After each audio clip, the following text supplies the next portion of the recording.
So in today's video, I'm just going to go over really quickly about floating selvages. Not every pattern is going to require you to have a floating selvage.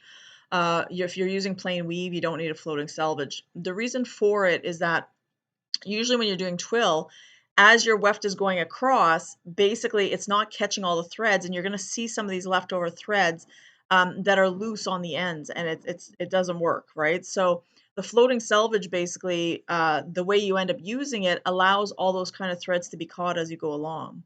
Now, I'm going to show you the way that I do my floating selvages. Generally speaking, the floating selvage is a thread on either side of the project. It basically goes to through the dent, okay, of the reed, but not through the heddles.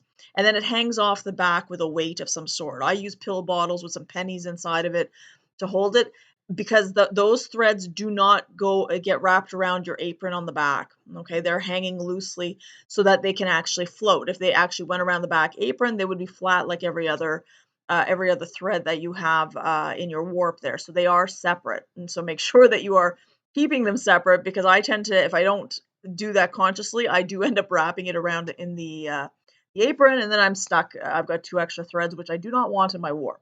Okay, let's take a quick look at what we're visually seeing in terms of the floating selvage, so you have an idea when you actually need to use one.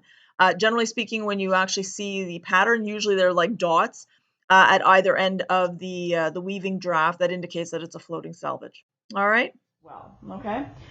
You will notice here, this thread right here is my floating selvage. So I use usually like little leftover pill bottles with some pennies in it, and then I basically hang them off. They are hanging off the back. If you're not seeing this in the middle of your shed, then obviously you're missing a floating selvage. Okay. Should this ever get broken for whatever reason, or lose its tension, because sometimes, again, I'm like, it's going off the end of the table. As I lift it, it may hit the table and the pill bottle may open and fall off.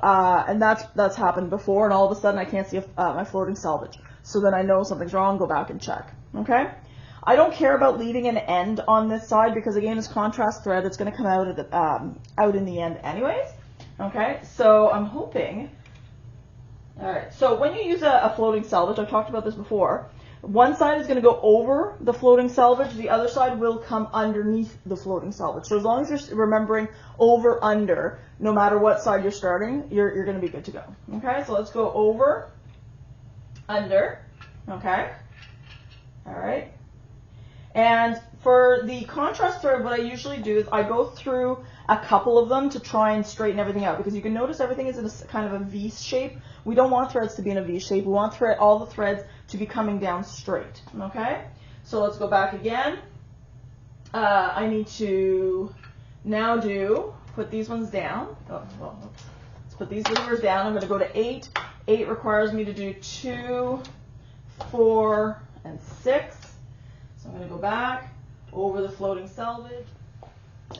Okay, I was doing something I realized from the distance. You may not have seen exactly what I was doing, but I'll just do a couple more here. So basically, I've just done, I lost track of which one I was on here.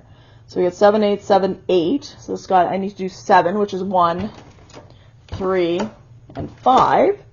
All right, so now I'm going to put it through, over, and under.